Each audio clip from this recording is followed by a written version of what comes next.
il y a 15 ans, j'avais créé une plateforme de location d'objets, en fait. Donc, l'idée, c'était de louer des objets plutôt que de les acheter. Mhm.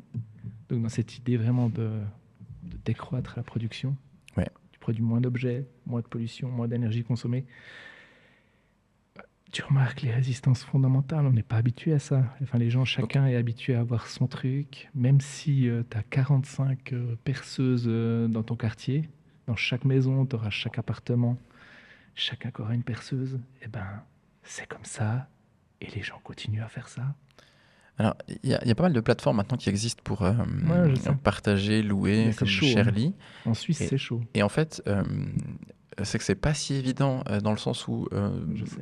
alors, il y a sûrement plein de raisons. Enfin, c'est multifactoriel, hein, évidemment. Euh, Sociologique, quoi. mais ça intéresse. Enfin, simplement, dans les plateformes que j'ai pu utiliser, c'est plutôt en Suisse allemande. Et ça fonctionne, je pense, beaucoup mieux dans Oui. des grandes villes, par exemple, comme Zurich, Mhm. où il y a un bassin de population qui est suffisamment riche et dense pour pouvoir finalement nourrir un peu Moi, je parle les plutôt des envies de personnes chacun. convaincues, mais c'est beaucoup des. Moi, je me suis aussi intéressé à la manivelle. Enfin, Qu'est-ce que c'est des la manivelle? associations. C'est une association à Genève et Lausanne qui fait du prêt d'objets. Ok. Et en fait, si tu regardes en fait les personnes qui participent et contribuent en fait à ce genre d'association ou de mouvement, c'est des personnes convaincues. C'est des personnes qui comprennent le sens que ça a de prêter. Ok. Et du coup, c'est des minorités de chez minorités en fait. Mais Tu as la plupart des gens qui continuent leur vie, qui vont dans un magasin acheter des choses dont ils n'ont pas forcément besoin. Mais pourtant, le prêt d'objets, ça fonctionne. Je veux dire, les bibliothèques ou bien les ludothèques même. Alors les bibliothèques, c'est je pense le dernier vestige de ce truc-là, mais ça fonctionne. Tout dépend à quelle échelle tu vois, tu veux que ça fonctionne. C'est micro, micro, micro. Ah, C'est des niches de chez niches de chez niches. Aujourd'hui en Suisse, hein. Alors après, j'espère, et moi je continue à souhaiter que ça grandisse et que les gens appliquent ce genre de trucs, surtout que c'est simple et ça simplifie la vie. C'est-à-dire qu'au lieu, par exemple, d'aller dans un magasin acheter un objet, bah, tu vas chez ton voisin, tu toques, et puis tu lui dis: Hello, est-ce que tu me prêtes ta perceuse? Est-ce que tu me prêtes ton DVD? Enfin, c'est simple à fond. alors, Et c'est super efficient. Même en termes d'efficience, c'est le truc le plus efficient. tu Mais est-ce que maximises l'utilisation du bien. l'utilisation est ta propre énergie? Parce que tu vas pas au magasin. Oui, mais tu dois aller Tu fais, quand même te déplacer vers voilà. ton. Mais entre le magasin ou ton voisin, alors le seul truc qui bloque, c'est, je pense, selon la relation que tu as avec ton voisin. Faut Voilà. discuter avec ton voisin quand même. Euh, C'est là-dessus, je pense que ça, mais, ça demande alors, une sorte de dépasser certaines barrières, quoi, de relations ou de est-ce- capacité de discussion ou d'échange avec ton voisin ou ta alors du coup, voisine. est-ce que tu penses que l'économie de l'abonnement, comme ça se développe là ces dernières années, ça peut nous sauver? L'abonnement. Tu vois, maintenant tu peux louer ta PlayStation et puis pour une durée Mhm. limitée dans le temps, et Mais puis après ils viennent te la rechercher quoi. de toute façon, fondamentalement, ça c'est les solutions. C'est juste qu'il y a des inerties comportementales et très peu de gens arrivent à véritablement adhérer à ces systèmes. C'est comme Mobility. Si tu regardes les chiffres, ça existe depuis 20 ans, je crois. 20 ans. Je sais pas exactement, mais ça fait un moment. Ah ouais, ah, c'est qu'on est en 2024. Puis tu Il y regardes a de les grandes chances. chiffres, tu regardes les chiffres, t'es là, mais waouh! Ouais, mais, Enfin, mais ça avance très, très, très, très, très lentement. après, je trouve que les barrières à l'entrée du marché, dans le sens où les coûts sont quand même plutôt élevés. Mais ça, c'est vrai qu'on est en Euh, Suisse, hein, et ça facilite pas. Les coûts des transports publics aussi, c'est problématique. alors, bon, ça c'est un autre débat, mais pour revenir à Mobility par exemple, ou bien ou même de manière générale à toute cette économie de l'abonnement, après les gens possèdent rien, donc du coup, ils peuvent pas non plus revendre ce qu'ils avaient, et donc du coup, Mhm. ils sont un peu dépossédés. Et du coup, pour toi, c'est pas un problème. Non, c'est même une libération. C'est intéressant parce que j'en avais parlé déjà avec plusieurs personnes que je connais, des amis et tout. Enfin, moi, je vois ça comme une libération, en fait. Je vois pas ça comme une contrainte. Moins tu possèdes, plus tu es libre.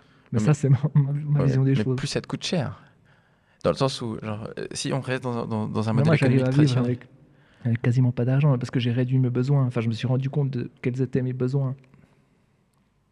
Par exemple, je sais pas, on me donne des trucs. Moi, on me donne plein de trucs. Quand Ouais. j'ai besoin de quelque chose, enfin, ça circule, quoi. Soit j'emprunte, soit on me donne. C'est méga simple, en fait, de vivre comme ça. Enfin, c'est beaucoup plus simple. Ok. C'est plus J'en reste efficient. pantois.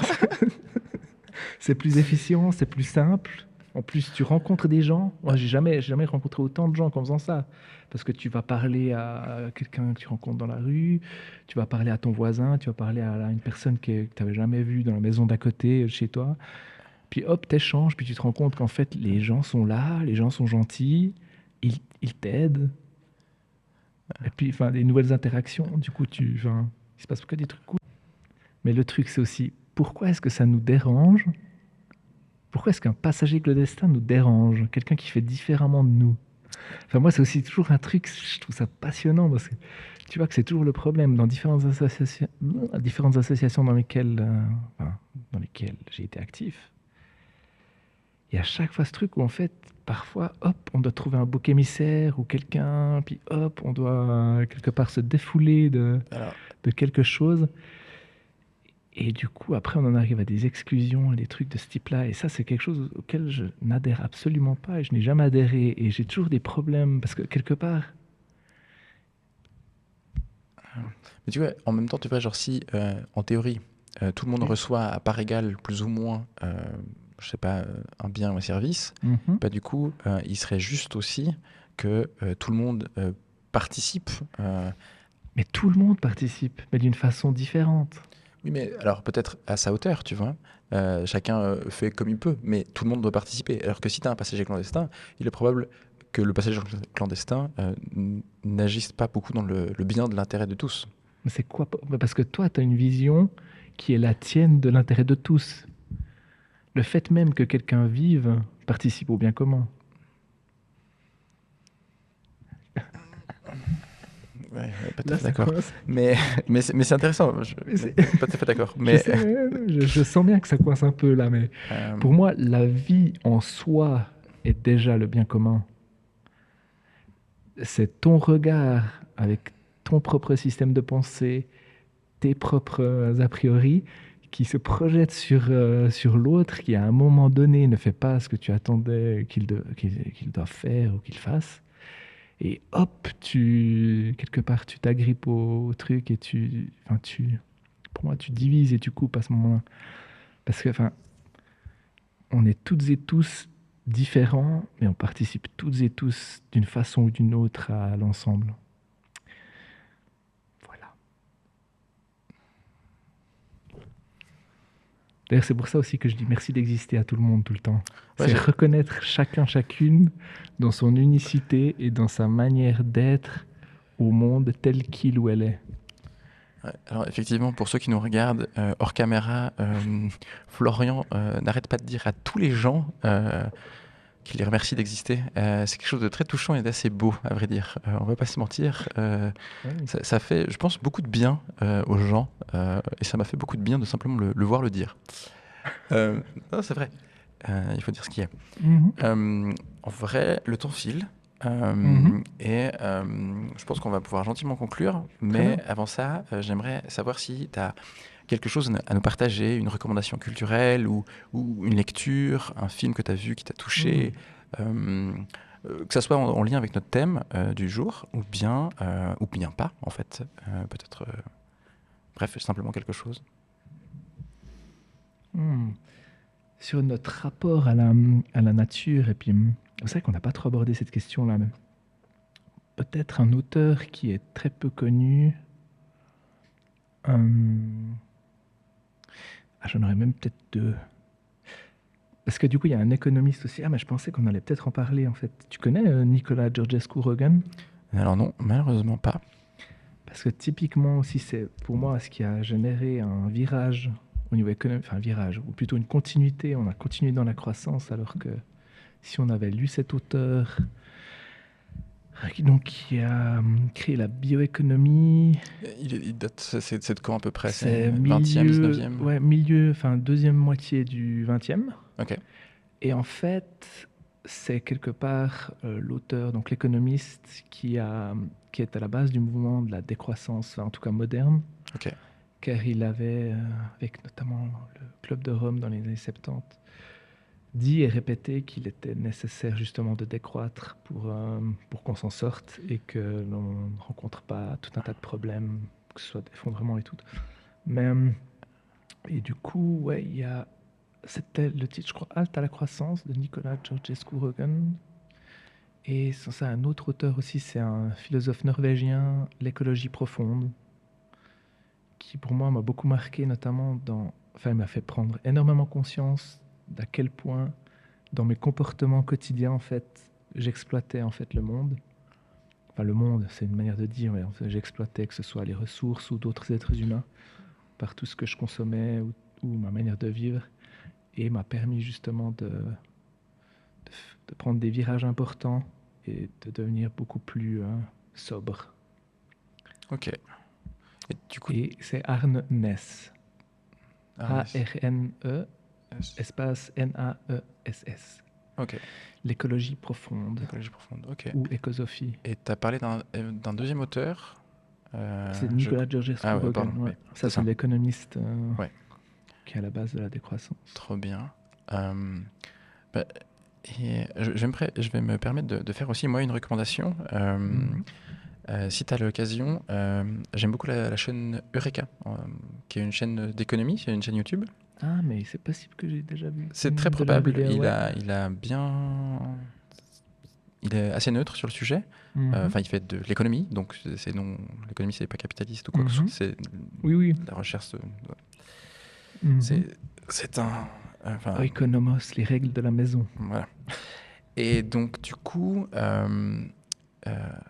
c'est vraiment une chaîne assez fabuleuse qui m'a beaucoup appris sur le sujet, dans des sujets assez variés, qui expliquent pas mal de biais qu'on peut vivre ou bien simplement certains comportements économiques.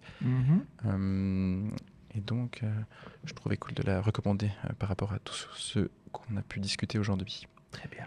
Et enfin, est-ce que tu aurais un projet que tu fais en ce moment et dont tu aimerais parler pour terminer notre émission?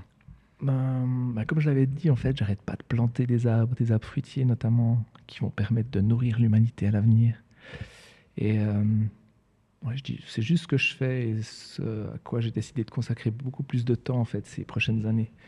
Parce que j'ai fait pas mal de trucs, notamment de la désobéissance civile et différentes choses. Et là, je me dis que je vais peu à peu recentrer mes activités, essayer de me concentrer vraiment sur le fait de planter des arbres et de permettre à de plus en plus de gens, notamment en ville, de pouvoir expérimenter ce truc incroyable que de récolter un fruit sur un arbre et de le manger ensuite. Ok, trop cool.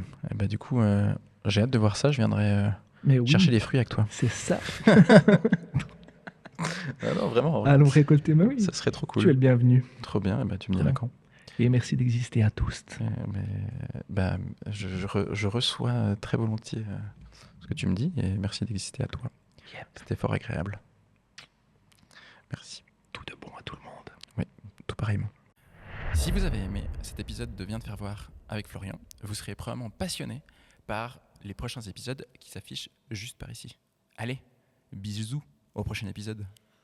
Le bisouzou, c'est trop bien. C'est trop bien le bisouzou. Il faut le garder le bisouzou. On le garde, non? Le bisouzou. C'est bon, c'est la bonne. Et le bisouzou, c'est trop stylé. Ça.